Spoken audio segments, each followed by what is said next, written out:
அவுதுல்லாஹிமினஷைத்தானிர்ரஜீம். அன்பார்ந்த நேயர்களே, பலஸ்தீன் மீட்பு போர் 890வது நாள். அது மெல்ல மெல்ல திரும்பி குழந்தைகளையும் அப்பாய்களையும் கொலை செய்கின்ற அமெரிக்க இஸ்ரேல் அவர்களுக்கு எதிராக நின்று களத்தில் வெற்றிகளை குவித்து கொண்டிருக்கும் ஈரான் என்று என்ற யுத்தமாக மாறிவிட்டது. இப்பொழுது 83வது அலை தாக்குதலை ஈரான் தாக்கியிருக்கிறது. இதில் மிக முக்கியமாக கவனிக்கப்பட வேண்டியது, அமெரிக்கா அனுப்புகின்ற அந்த 3000 படை, அவர்களுக்கு கபர்ஸ்தானத்தை தயாராகி வைத்திருக்கின்ற ஈரான்.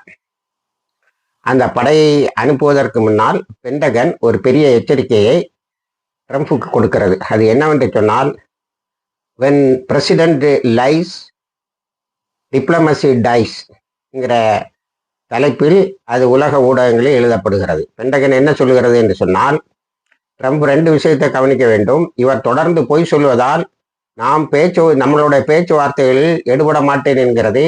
ஈரான் இப்பொழுதும் நாங்கள் பேச்சுவார்த்தையில் யாரோடும் எந்த விதத்திலும் ஈடுபடவில்லை என்றே சொல்லி கொண்டு இருக்கிறது. ஆனால் எங்களுக்கு அவர்கள் பதிலளிக்கிறார்கள், நாங்கள் பேசிக்கொண்டு இருக்கிறோம் என்று நமது பிரசிடென்ட் பொய் சொல்லி கொண்டு இருக்கிறார். அதுக்கு பிறகு பென்டகன் ரொம்ப முக்கியமான ஒரு விஷயத்தை சொல்லுவது என்னன்னா, the global cost of Trump lies. நம்ம பிரசிடென்ட் பொய் சொல்வதால் ஏற்படக்கூடிய உலகளாவில் உள்ள விவரங்கள். இங்கே தோசை இல்லைங்கிறான்,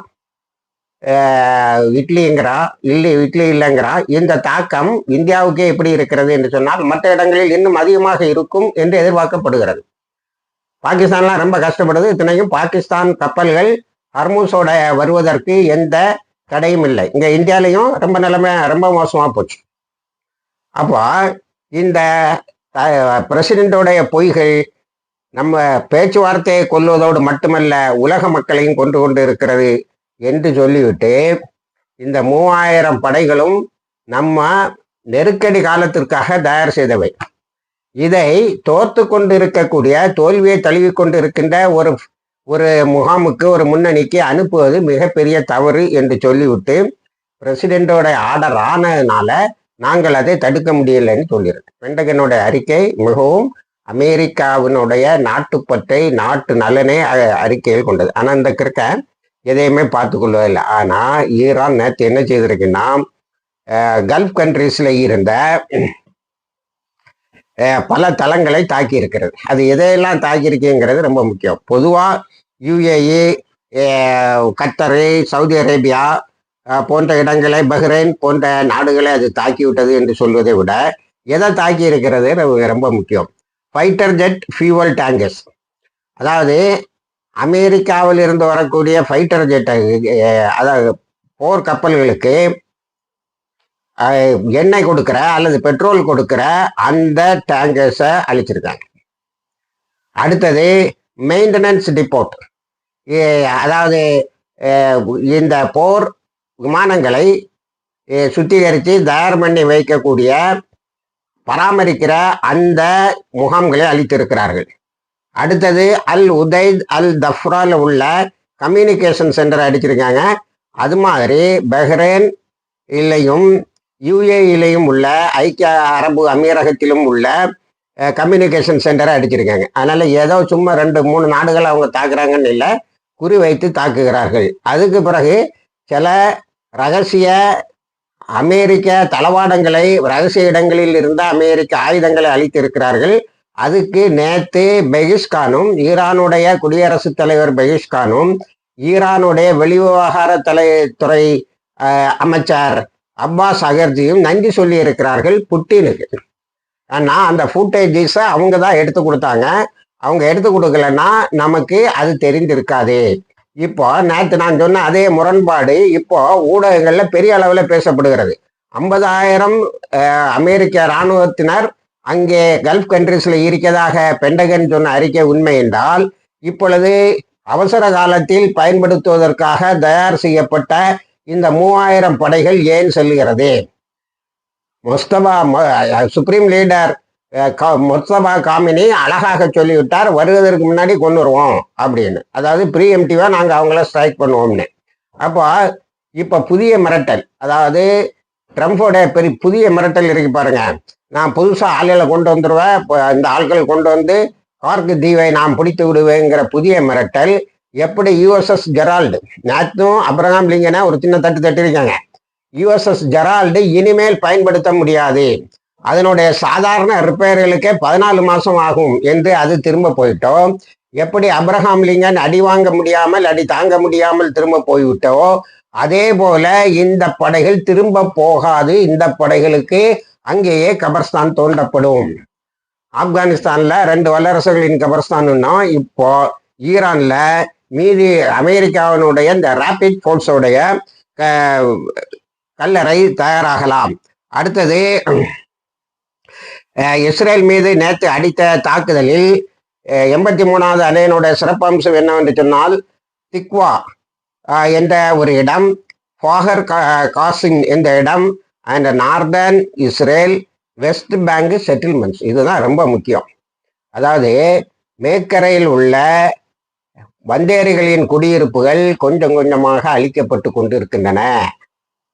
வந்தேரிகளின் குடியிருப்புகள் நாசமாக்கப்பட்டு கொண்டிருக்கிறது. அதை என்ன சொல்லுதுன்னா, இஸ்ரேல் மீடியா டைரக்டா சொல்லல. இஸ்ரேல் மீடியா லெபனானுடைய தாக்குதலை பற்றி தான் நேற்று அதிகமாக அறிக்கை விட்டுருக்கு. ஆனா வெளியில இருந்து பார்க்கக்கூடிய, அதாவது உள்ள ஜேர்னலிஸ்டெல்லாம் அலோவ் பண்ண மாட்டாங்க இஸ்ரேலுக்குள்ளால. அதனால வெளியில இருந்து, அம்மான்ல இருந்தும், அதாவது ஜோர்டானுடைய தலைநகரில் இருந்தும் இதர பகுதிகளில் இருந்து பார்க்கக்கூடிய பத்திரிகையாளர்கள், இராணுவ நோக்கர்கள் என்ன சொல்லுகிறார்கள் என்று சொன்னால், குறிப்பாக ஜோர்டான்ல உள்ள ஒரு முன்னாள் இராணுவ அதிகாரி சொல்லியிருக்கிறார், இஸ்ரேல் கெட்ஸ் டிஸ்மேண்டில்டு. கொஞ்சம் கொஞ்சமாக இஸ்ரேல் அழிக்கப்பட்டு விட்டு வருகிறது. கொஞ்சம் கொஞ்சமான்னு சொல்லக்கூடாது, சிஸ்டமேட்டிக்கா, அதாவது முறையாக இஸ்ரேல் அழிக்கப்பட்டு வருகிறது. அப்போ நம்ம சொன்ன 2027 இஸ்ரேல் இருக்காதுங்கிறத நோக்கி அது போய்கொண்டு இருக்கிறது. அடுத்தது, ஈரான் தொடுத்து அடிக்கிற அடியில சென்ட்ரல் இஸ்ரேல் பயங்கரமாக பாதிக்கப்பட்டு இருக்குது. இஸ்ரேல் மீடியாவே ஒத்துக்கிடுது. அடுத்தது, நார்தர்ன் இஸ்ரேல்ல இருந்து டெல்லவீவ் பகுதிகளுக்கு வந்த அந்த ரிஃப்யூஜிஸ் ஃப்ரம் த நார்த், முன்னாடி நம்ம சொன்ன இந்த வார்த்தை, அது இப்ப திரும்ப புழக்கத்துல வந்திருக்கு. அவர்கள் மீண்டும் நாங்கள் போக மாட்டோம் என்று சொல்லிவிட்டார்கள். இதோட இணைச்சு நம்ம இன்னொரு விஷயத்தை சொல்லணும். அது என்னன்னா, லெபனானுடைய ஹிஸ்புல்லாவிடம் 3 இடங்கள் சிக்கி கொண்டதாக இஸ்ரேலிய மீடியா உறுதி செய்கிறது. Western Galilei and upper Galilei, இந்த 2 இடமும் இப்பொழுது முழுக்க முழுக்க லெபனானுடைய கட்டுப்பாட்டில் இருக்கிறது என்று சொல்லியிருக்கிறது. இதையும் வச்சு பார்க்கும்போது, இந்த ஈரானுடைய தாக்குதல்ல நார்தர்ன் இஸ்ரேலுக்கு, வடக்கு இஸ்ரேலுக்கு யாரும் வந்தேரிகள் நாங்க போக மாட்டேன்னு சொல்லுவது மட்டும் இல்லை, அவர்கள் இஸ்ரேலில் இருந்து தப்பித்துக் கொள்வதற்கு வழி தேடுகிறார்கள். எப்படியாவது இஸ்ரேல இருந்து வெளியில போயிடணும். இதுவரைக்கும் இஸ்ரேலுக்குள்ளாலே சுற்றி புழக்குகளான்னு பார்த்தாங்க.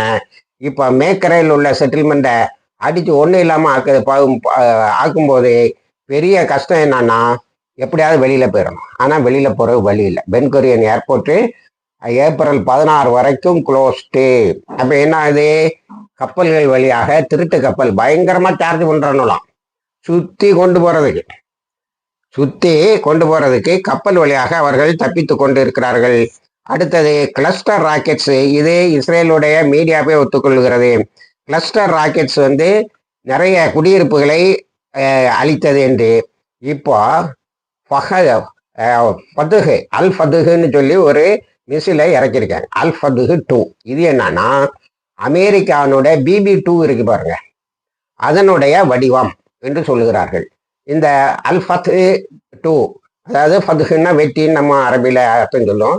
அது எப்படின்னா, பங்கர் பஸ்டர்கள் மாதிரி ஆஸ்பத்திரிகளுக்கு கீழே வச்சிருக்கக்கூடிய பாதுகாப்பு மையங்கள், இராணுவ தளவாடங்கள், இவற்றையெல்லாம் அழிக்கிறது. இதுல ஒரு சின்ன சோகம் என்னன்னா, இந்த ஃபதுஹு இதை 83வது வேவ்ல ஃபதுஹு 2, அல் ஃபதுஹு 2 83வது வேவ்ல தாக்கும்போது பல இடங்களில் பங்கர்ல இருக்கக்கூடிய மக்களும் அங்கேயும் பாதுகாப்பு இல்லாமல், அதாவது ஷெல்டர்ன்னு சொல்லுவோம்ல, ஷெல்டர்ன்னு தெரிஞ்சா ஈரான் தாக்குது இல்லை, ஷெல்டர் இல்லை அங்க கீழே தளம் இருக்குன்னு தெரிஞ்சா தாக்குது. அது பங்கர் பஸ்டரு பயங்கரமாக வேலை செய்கிறது என்று ஒப்பாரி வைத்திருக்கிறார்கள். அதுல இஸ்ரேலி மீடியாவே சொல்லுது, IRGC's aerospace naval forces are part of wave 83. மேலையும் தாக்குறான், கடல் வழியாகவும் நம்ம இது தாக்குதல் நடக்கிறது. இதெல்லாம் 83வது அலையின் வேறுபட்ட விதங்கள். எப்படி பாருங்க, போக போக நாலு போக போக இன்னைக்கு அவங்க 27வது நாளும்பாங்க, இத்தனை ஆரம்பிச்சு நம்ம 28வது நாளில் என்ன ஆகுதுன்னு சொன்னா, வேகம் கூடுது, புது ஆயுதம் வருது, புது ஏரியாக்கள் தாக்கப்படுகிறது. அதனால தான் நேற்று பஷீர் சிவாவும் அந்த நியூக்ளியர் அணு ஆயுத ஆலை இருக்கக்கூடிய நாகிவ் என்ற இடமும் ஈரானால் தாக்கப்பட்டு இருக்கிறது. பயங்கரமான ஒரு பெரிய தாக்குதலை தொடர்ந்து நடத்தி கொண்டு இருக்கிறது. அடுத்தது, இப்போ ஈரான் அமெரிக்கா அனுப்பக்கூடிய இந்த போர்ப்படை எதுக்கும் புண்ணியப்படாது. ஏன்னா ஈராக்கில் என்ன நடந்ததோ, ஆப்கானிஸ்தானில் என்ன நடந்ததோ அதுதான் நடக்க போகுது. ஆனால் அவங்க ரொம்ப வருஷம் எடுத்துக்கிட்டாங்க. ஈரான் அப்படி ரொம்ப வருஷத்தை எடுக்காது. அது கையில் ஒரு 4,50,000 ஷஹீன் ஃபோர்ஸஸ் இருக்கிறாங்க. அவங்க போர்க்களத்துக்கு போனால் திரும்ப வர வேண்டும் என்ற எண்ணத்தோடே போக மாட்டாங்க. போர்க்களத்தில் நாம் சண்டையிட்டு தியாகிகளாக ஆக வேண்டும், ஷஹீதுகளாக ஆக வேண்டும் என்றே போவார்கள். அதில் 4,50,000 1,00,000 பேரை தான் இப்போ ஈரான் களம் இறக்க போகிறது. அதிலேயே அவர்களுடைய கவர்ஸ்தான் வந்துடும். இன்னும் அடுத்த முக்கியமான தளம் என்னன்னா லெபனான்ல நேற்று அங்கேயும் ரஷ்யா ஒரு பெரிய உதவி செய்திருக்கு. 29 மெர்காவா டேங்கு நிறுத்தி அது இஸ்ரேலுக்கு லெபனானுக்குள்ளால ஒரே மூச்சில் உள்ள பேர்லான்னு இருக்கும்போது அது அழகா சேட்டலைட் இமேஜ் எடுத்து கொடுத்துருக்கு. அதை அடிச்சிருக்காங்க. ஒரே அடியில் 29 டேங்கர் அவுட்டு. மொத்தம் இது வரைக்கும் 94 மெர்காவா டேங்கை ஹிஸ்புல்லா அடித்திருக்கிறார்கள். நேற்று மட்டும் டோட்டலா 94 ஆபரேஷன். நேற்று மட்டும் 30 தாக்குதலை நடத்தி இருக்கிறார்கள். கொந்தரா, இந்த சிரியன் கோலான் ஹைட்ஸு, தைபாங்கிற இடம், அதே மாதிரி சதன் இஸ்ரேல், இந்த இடங்களை தாக்கி இருக்கிறார்கள். இதுல தான் இஸ்ரேல் மீடியா திரும்ப திரும்ப கதறுகிறது. அதுல நஃப்தாலி பென்னட்டுங்கிற ஃபார்மர் இஸ்ரேலி பிரைம் மினிஸ்டர் சொல்லியிருக்காரு, ஹிஸ்புல்லா தங்களை ரொம்ப நல்லா வளர்த்துக்கிட்டாங்க. நீ 2024 நவம்பர் 27 ஒரு எக்ரிமெண்ட்டை போட்டுக்கிட்டு 2025 டிசம்பருக்குள்ளால ஹிஸ்புல்லாவை ஆயுதமற்றவர்களாக ஆக்கணும்னு சொன்னது பெரிய தோல்வி. இதுக்கடையில தான் பெருசாக வளர்ந்துருக்காங்க. அதனால இப்போ சில பகுதிகளையே அவர்கள் upper Galilee and western southern Galilee, இந்த 2 ஏரியாவையும் அவங்க கண்ட்ரோலுக்கு கொண்டு வந்துட்டாங்க. அதாவது வேற வார்த்தையில சொன்னா, இஸ்ரேலுடைய ஒரு பகுதி இவங்க கையில இருக்கு. யாரு கையில? ஹிஸ்புல்லா கையில இருக்கு. அடுத்தது இஸ்ரேலுடைய தாக்குதல் இஸ்ஃபஹான்லாம் திரும்ப நடந்திருக்கு. ஈரான்ல ஸ்ராஜுங்கிற இடத்துல நடந்திருக்கு. பந்தர் அப்பாஸுங்கிற இடத்துல நடந்திருக்கு. பெய்ரூத்தில் ஒரு 22 பேரை கொலை செய்திருக்காங்க, அப்பாவிகளை. இதை தவிர இஸ்ரேல் மீடியா ஒப்பாரி வைக்கிறது. இதுல இருந்து எக்ஸிட் வழி என்ன, இதுல இருந்து வெளியே போவதற்கு என்ன வழி என்று தெரியவில்லை என்று சொல்லியிருக்கிறார்கள். ஈராக்கை பொறுத்த வரைக்கும் பெரும்பாலும் அவங்க சாப்டர் க்ளோஸ். அமெரிக்கானுடைய படைகள் இப்பொழுது குர்திஸ்தான் இடத்துல போய் அங்கே தங்களை தக்க வைத்து கொண்டிருக்கின்றன. ஹர்முஸ் பகுதியில் ஈரான் நேற்று அறிக்கை என்ன சொல்லுகிறதுனா, இந்த கப்பம் கட்டினா கூட, அதுக்கான டோல் இதை கட்டினா கூட, வரியை கட்டினால் கூட எதிரி நாடுகளுக்கும், அதாவது இஸ்ரேலுக்கும் அமெரிக்காவுக்கும் அவர்களுக்கு உதவி செய்பவர்களுக்கும் இது கிடையாது அப்படின்னு. சில நாடுகளுக்கு ஃப்ரீயாக கொடுத்தது, எப்பவும் போகலாம்ங்கிற மாதிரி சொல்லியிருக்கு.